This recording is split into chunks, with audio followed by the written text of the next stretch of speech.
Hi there, Professor Hildebrandt. This is the final of a three-part series on Chapter 6, Tracking the U.S. Economy. On this one, we're going to be looking at how we talk about price changing in our macro economy. So if you missed the first two on GDP and the circular flow, please go back and watch those before finishing this chapter. So we've used the term a lot in this chapter and in Chapter 5, real GDP. And the word real means that it's been adjusted for inflation. It's been adjusted for those changes in price. So real GDP truly measures for us production in our economy. This is different than nominal GDP. Nominal GDP is simply based on current year prices. And so inflation is built into those nominal numbers. And so for that reason, if we're looking at nominal GDP from year to year, we don't really know how much of it, if it changed, how much of it was due to a change in prices, and how much of it was actually due to an increase or decrease in production. So a few more terms here.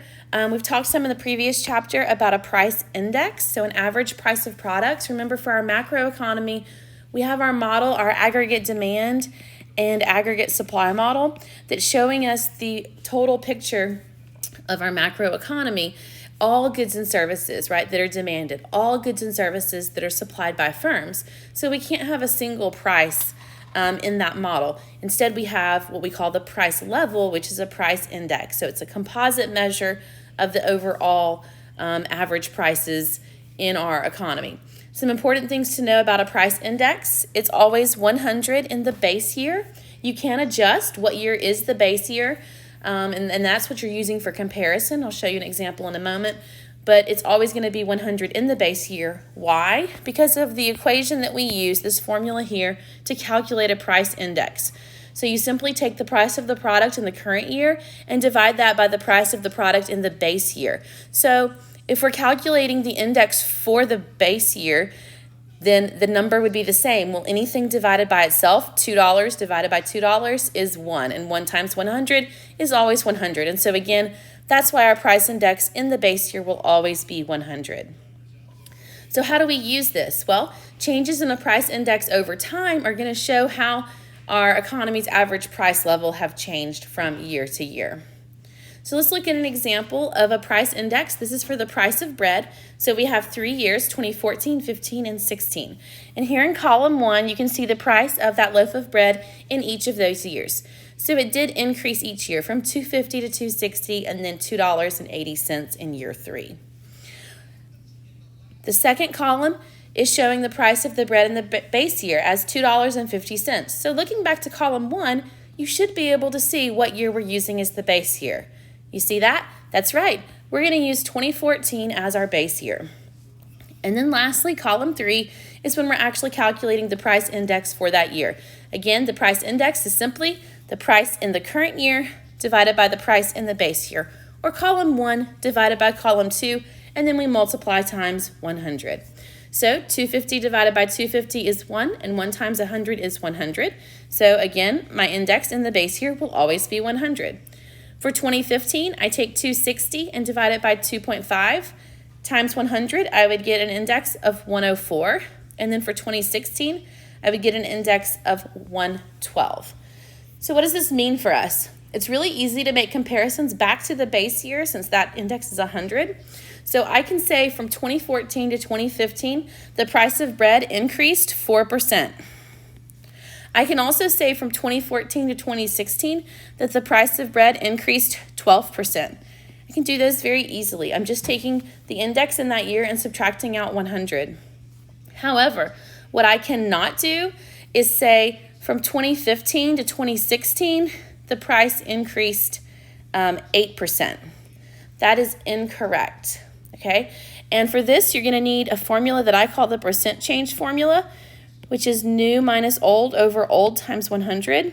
I have a separate video where I just work out examples of this, but let me just show you really quickly what the inflation was on the price of bread from 2015 to 2016.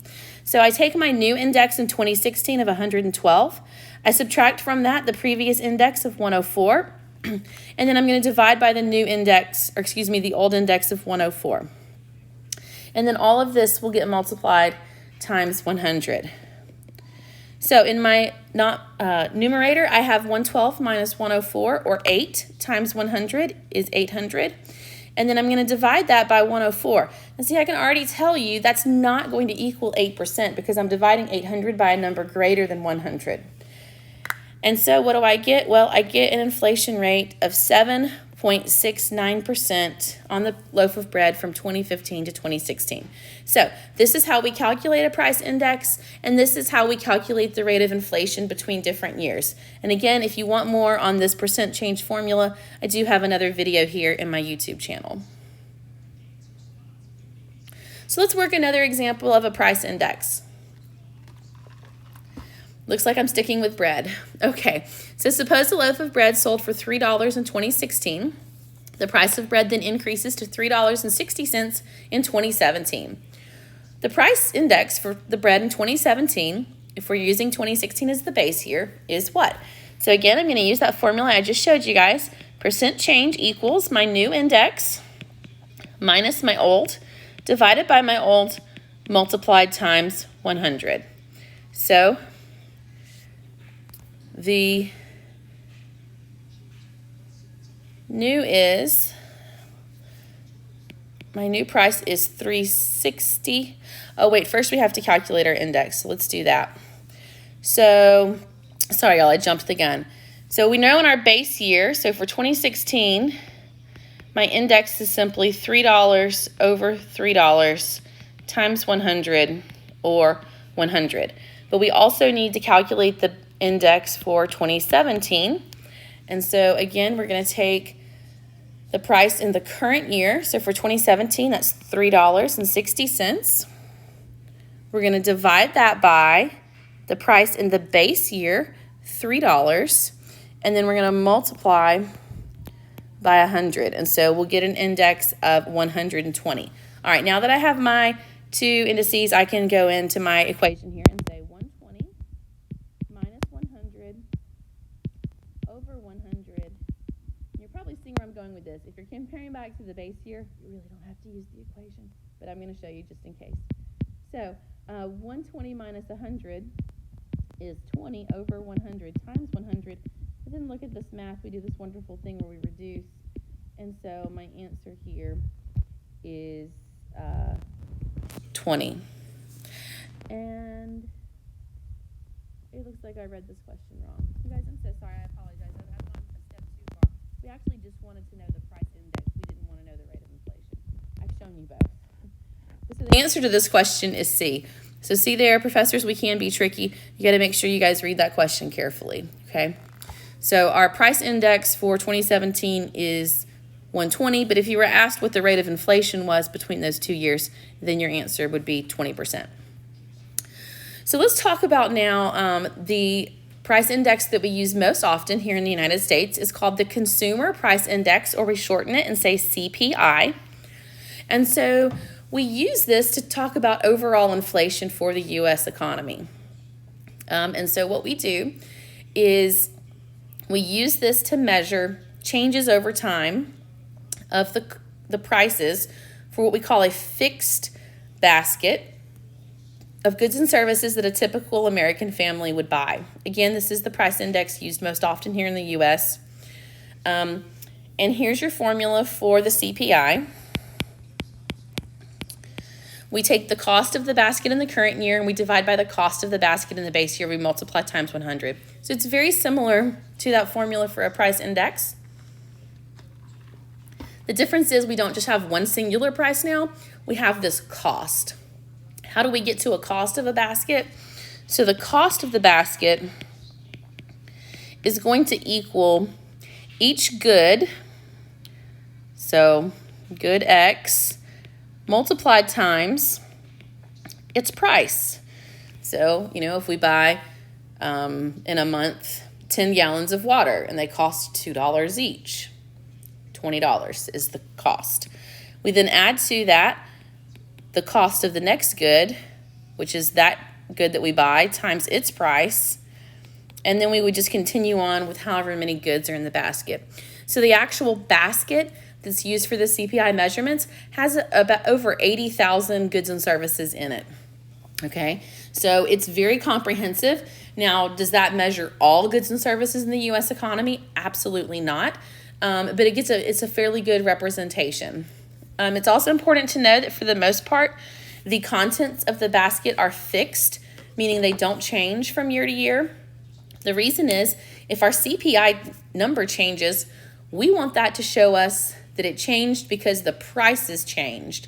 If we're constantly changing the contents of the basket, the quantity of items in the basket, then we don't know if the change is because we changed the basket or if the change was because prices actually did change. Now, that being said, once something becomes totally obsolete and no American family ever buys it anymore, we do drop it out of the basket and we add something more relevant in its place. So here's just a basic example of how we would calculate the CPI. So our basket just has 3 products. Twinkies, and you can see the quantity here in column 1. We have 365 packs, fuel oil 500 gallons, and cable TV 12-month subscription. Column 2 is the price of those items in our base year, so $1.30, $3, and $50. Column 3 then, we're calculating the cost of the basket in the base year. And so again, it's just quantity times price, P times Q. So 365 times 130 would give you $474.50. 500 times 3 is $1,500. And 12 times 50 is $600. We add all of those up. And here's the cost of the basket in the base year. $2,500, $74.50. Column 4 then is prices in the current year. And column 5, once again, is P times Q, but for the current year. Now remember, we're not changing the quantity. We're holding that constant. So column 1 gets multiplied by column 4 to give us the numbers in column 5. Once we have all of those costs, we add them up to get the total cost of the basket in the current year. Now we can calculate our CPI. We take the current year value or cost, we divide by the base,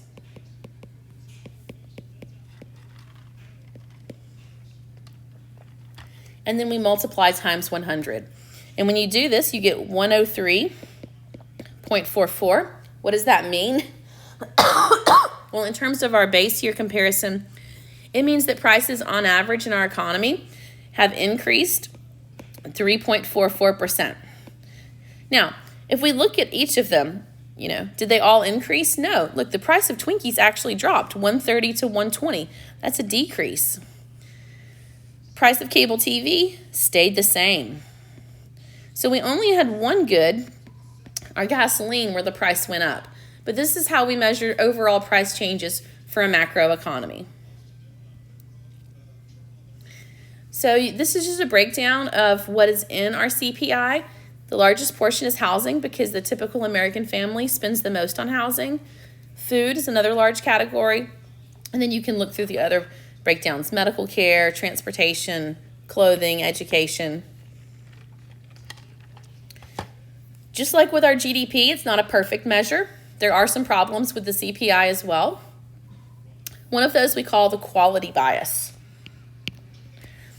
And so this assumes that the quality of the basket remains constant over time. But again, we know this is not true. As we get new technology and better production processes, the quality of a lot of goods actually improves significantly. But all the CPI is measuring is changes in price. It's not measuring those changes in quality. The substitution bias, so this goes back to our chapter on consumer demand, chapter 4. We know that consumers and households are going to substitute for cheaper goods. So if the price of an item rises too much, they're not going to buy that item. And again, that's not reflected in the CPI measurement because we're holding that basket constant over time. Discount stores. So the past couple of decades, we've seen an increase in discounted ways of purchasing things, whether that's online or at places like Walmart.